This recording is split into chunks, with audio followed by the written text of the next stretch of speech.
নমস্কার, model paper 2 এ আজকে আমরা 51 থেকে 60 পর্যন্ত প্রশ্নের উত্তর দেখে নেব। তো শুরু করা যাক। প্রথম প্রশ্ন, question number 51। The flow in open channel is laminar if the Reynolds number is. এখানে বলছে কোনো একটা ওপেন চ্যানেলে ফ্লোটা ল্যামিনার হবে যদি রেনল্ডস নাম্বার কত হয়। প্রথমে অপশান দেখে নিই। Option A 2000, option be more than 2000, option see more than 4000, option D less than 500। তো প্রথমে আমরা দেখে নিই what is Reynolds number.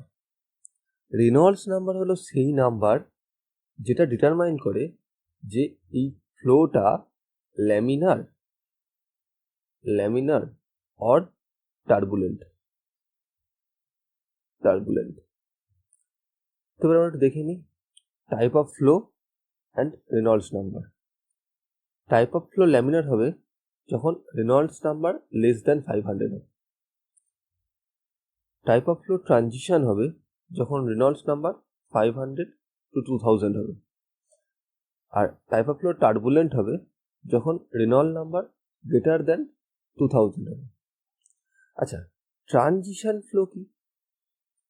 Transition flow হলো একটা mixture of laminar flow and turbulent flow.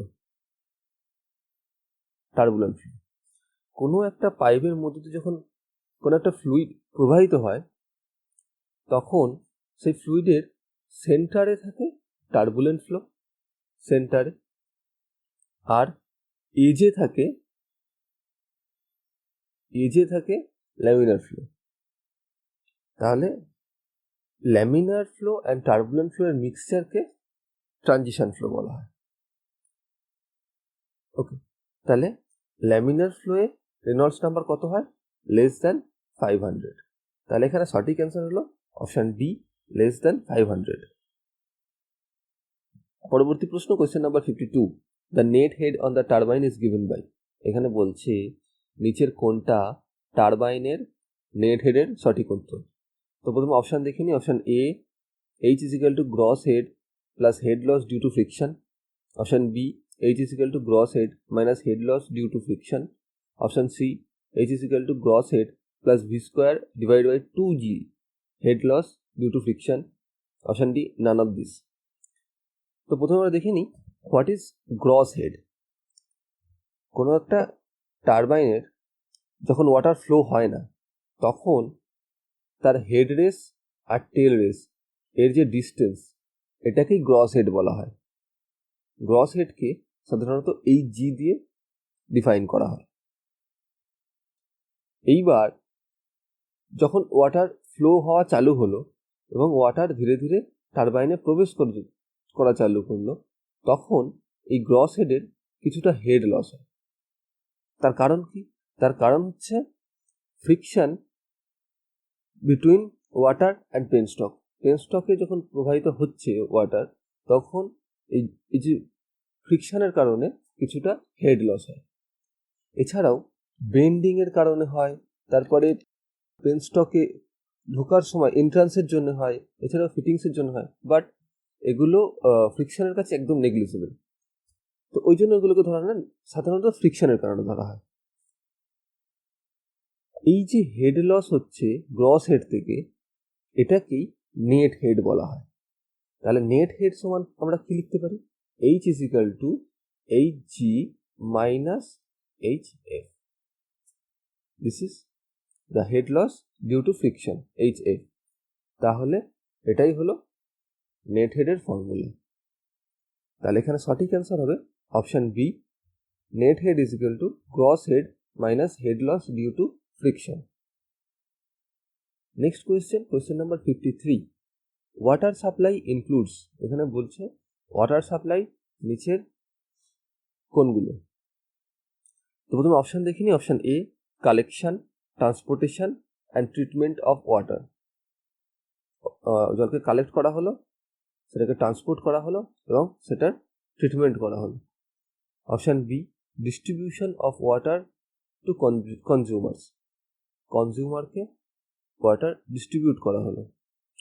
Option c provision of hydrants for fire fighting. Fire ফাইটিংয়ের জন্যে হাইড্রেন্টসে ওয়াটারকে প্রভিশনের জন্য রাখা হলো, মানে এটাকে স্টোর করা হলো। Option D all of the above. তাহলে এখানে সঠিক অ্যান্সার হবে option D all of the above. পরবর্তী প্রশ্ন, question number 54, disinfection of drinking water is done to remove. এখানে বলছে যে ড্রিঙ্কিং ওয়াটারকে কিভাবে ডিসইনফেক্টেন্ট করা হয়। তো প্রথমে অপশান দেখে নিই। Option a turbidity, option b odour, option c colour, option d bacteria. আমরা প্যাথোজেনিক ব্যাকটেরিয়াকে দূর করে বা রিমুভ করে একটা ড্রিঙ্কিং ওয়াটারকে ডিসইনফেক্টেন্ট করে থাকি বা ড্রিঙ্কিং ওয়াটারের ডিসইনফেকশন করে থাকি। ডিসইনফেকশন কিভাবে করা হয়? ক্লোরিনেশন, ওজোনেশন, এর মাধ্যমে ড্রিঙ্কিং ওয়াটারকে ডিসইনফেকশন করা হয়ে থাকে। তাহলে এখানে সঠিক অ্যান্সার হলো অপশান ডি ব্যাকটেরিয়া।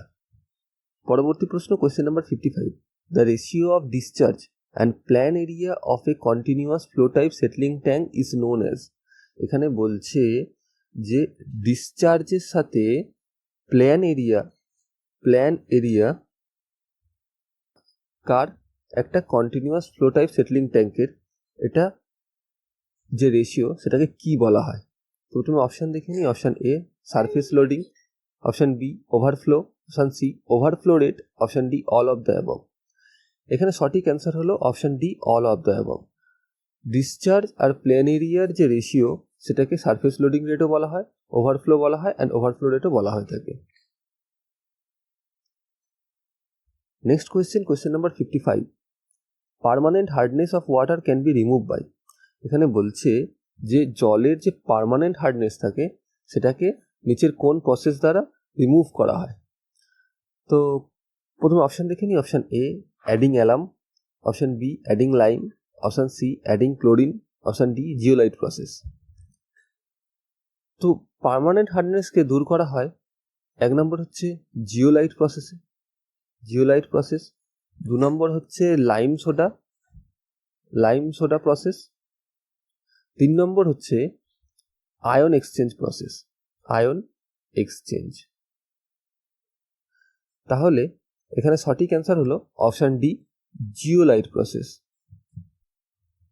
পরবর্তী প্রশ্ন, question number 57, the minimum diameter of an opening of A manhole should be.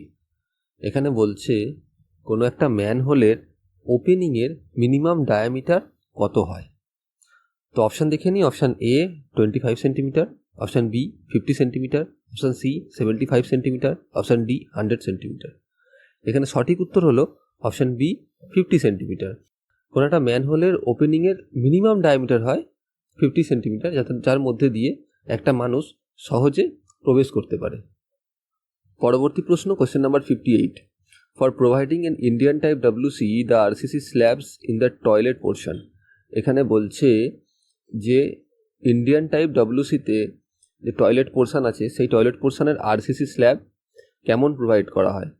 তো প্রথমে অপশান দেখে নিই। Option A should be sunk by 20 centimetre, down করা হয় কত 20 centimetre. Option B should be kept 20 centimetre above the adjacent portion, যে main slab সেখান থেকে 20 সেন্টিমিটার ওপরে রাখা হয়। Option C should be sunk by 50 centimetre ডাউনে রাখা হয়। Option D need not to be sunk, কোনো সাঙ্কেনের দরকার হয় না। আচ্ছা, সাঙ্ক মানে কি? কোনো একটা ফ্লোর আছে, সেই ফ্লোর থেকে অন্য কোনো একটা ফ্লোরকে যদি আমি ডাউনে করে দিই, দিস ইজ কল্ড সানকেন ফ্লোর। এখানে এটা একটা যদি স্ল্যাব হয় আর এটাও যদি স্ল্যাব হয় তাহলে this slab is called sunken slab. আচ্ছা, টয়লেট পোর্শনে আমরা সানকেন স্ল্যাব ইউজ করি, তার কারণ হচ্ছে টয়লেট পোর্শনে ড্রেনেজ সিস্টেমের দরকার হয় এবং সেখানে ফ্লোরের নিচে আমাদেরকে পাইপ প্রোভাইড করতে হয়, পাইপ ফেলতে হয় যাতে ওয়েস্ট ওয়াটার যাওয়ার জন্যে। তো সেই কারণে টয়লেট পোর্শনের স্ল্যাবকে সাধারণত সানকেন করা হয়ে থাকে এবং এই সানকেন 50 সেন্টিমিটার হওয়া দরকার। কত? 50 সেন্টিমিটার। তাহলে এখানে সঠিক অ্যান্সার হলো option C should be sunk by 50 centimetre. পরবর্তী প্রশ্ন, question number 59, every material obeys Hooke's law within its, এখানে বলছে প্রত্যেকটা মেটেরিয়াল হুকস লকে মান্য করে নিচের কোন লিমিটের মধ্যে, নিচের কোন লিমিটের মধ্যে। তো প্রথমে অপশান দেখে নিই। Option A elastic limit, elastic লিমিটের মধ্যে। Option B plastic limit, plastic লিমিটের মধ্যে। Option C limit of proportionality, proportionality লিমিটের মধ্যে। Option D none of the above. প্রত্যেকটা মেটেরিয়াল হুকস লকে ওবে করে চলে উইথিন ইটস প্রপোর্শনালিটি লিমিট বা লিমিট অফ প্রপোর্শনালিটি। তাহলে এখানে সঠিক অ্যান্সার হবে অপশান সি। নেক্সট কোয়েশ্চেন এবং আজকের last question, question number 60. If a uniform bar is supported at one end in a vertical direction and loaded at the bottom end by a load equal to the weight of the bar, the strain energy as compared to that due to self weight will be. এখানে বলছে কোনো একটা uniform বার আছে যেটার একটা এন্ডকে fixed করে সেটাকে নিচে ঝুলিয়ে দেওয়া হয়েছে, ঠিক আছে, এবং তার নিচে একটা লোড দেওয়া হয়েছে যে লোডটা এই বারের লোডের সঙ্গে সমান। ধরে নেওয়া যাক এই লোডটা হচ্ছে ডাব্লিউ। তাহলে এই লোড থাকাকালীন যে স্ট্রেন এনার্জি হবে সেটার সাথে এর যে সেলফ ওয়েট আছে, শুধুমাত্র সেলফ ওয়েট মানে লোডটা থাকবে না, সেই সেলফ ওয়েটের যে স্ট্রেন এনার্জি তাদের রেশিও কী হবে? অপশান এ সেম, একই হবে বা 1 হবে, ইউনিটি হবে। অপশান বি হাফ, হাফ হবে। অপশান সি টোয়াইস হবে মানে দ্বিগুণ হবে। অপশান ডি থ্রাইস হবে মানে 3 গুণ হবে। তো এটা দেখে নেওয়া যাক। Axial deformation due to load W is given by, load যদি ডাব্লু থাকে তাহলে এক্সিয়াল ডিফরমেশন কী হবে? Del 1 is equal to W L divide by এই, মানে এখানে এর নিজের লোডও আছে আর একটা এক্সিয়াল লোড আছে যেটা ডাব্লু, সেটাও আছে। Axial deformation due to self weight is given by delta 2, শুধুমাত্র সেলফ ওয়েটের জন্য কী হবে? W L divide by 2AE। তাহলে এখান থেকে দেখা যাচ্ছে যে del 1 is equal to 2 del 2। এবার আমরা কি জানি? ইউ মানে strain energy is proportional to del মানে এক্সিয়াল ডিফরমেশন, এক্সিয়াল ডিফরমেশনের সঙ্গে এটা প্রপোর্শনাল হয়। তাহলে সেখান থেকে আমরা লিখতে পারি U1 is equal two 2U2, এটা লেখা যায়। তাহলে এখানে সঠিক অ্যান্সার হলো অপশান সি টোয়াইস। তাহলে আজকে এই পর্যন্তই। Thank you for watching.